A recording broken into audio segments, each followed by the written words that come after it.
मला वाटतं आपण माणसाला किती मोठं होता आलं पाहिजे, तर मला असं वाटतं की डॉक्टर बाबासाहेब आंबेडकरांनी एवढं मोठं होता आलं पाहिजे. ते तर शक्य नाहीये, पण तरीसुद्धा त्यांचे ते आदर्श गुण, ते आदर्श विचार तुमच्या माझ्या कृतीतून आणि तुमच्या माझ्या कृतीद्वारे ते आचरणात यावेत, यासाठीच खऱ्या अर्थाने ही भीमजयंती.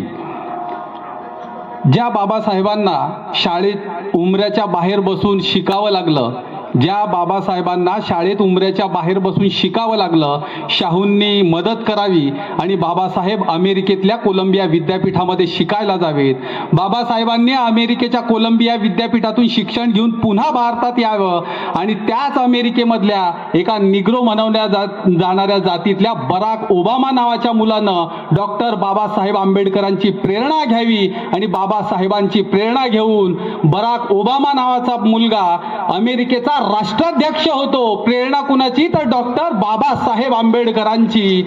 आणि तोच मुलगा बराक ओबामा कोलंबिया विद्यापीठामध्ये, ज्या विद्यापीठामध्ये डॉक्टर बाबासाहेब आंबेडकर शिकले, त्याच कोलंबिया विद्यापीठाच्या बाहेर बाबासाहेबांच्या पुतळ्याचं अनावरण त्याच बराक ओबामांच्या हस्ते होतं आणि त्या पुतळ्याखाली लिहिलेलं असतं, शतकातील सर्वोत्तम विद्यार्थी, the symbol of knowledge, doctor Bhimrao Raoji Ambedkar.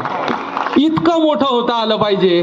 इतकं मोठा होता येणं हे खरं तर आपल्याला शक्य नाहीये, पण तरी सुद्धा बाबासाहेबांच्या त्या आदर्श गुणांवर, त्यांनी दिलेले जे चांगले कार्य, त्यांच्या आयुष्यात त्यांनी सर्वच चांगले कार्य केले, त्या कार्याच्या माध्यमातून आपल्यालाही काहीतरी चांगलं करता येईल का, एक चांगला समाज मन घडवण्याचा आपण प्रयत्न करू शकतो का, हा या भीमजयंतीच्या निमित्ताने खऱ्या अर्थाने विचार करण्याचा एक भाग आहे. जगाच्या ज्ञानवेशीवरती शाळेच्या उंबऱ्याच्या बाहेर बसून शिक्षण घ्यावं लागलेल्या पोराला जगाच्या ज्ञानवेशीवरती या जगाचं ज्ञानतीर्थ म्हणून शोभावं लागतं. यापेक्षा मोठेपण काहीच असू शकत नाही. आणि ते मोठेपण आणि सर्वात मोठं उच्च विद्या विभूषित जर कुणी असेल तर एकमेव डॉक्टर बाबासाहेब आंबेडकरच आहेत, हे आवर्जून या ठिकाणी सांगावं लागतं.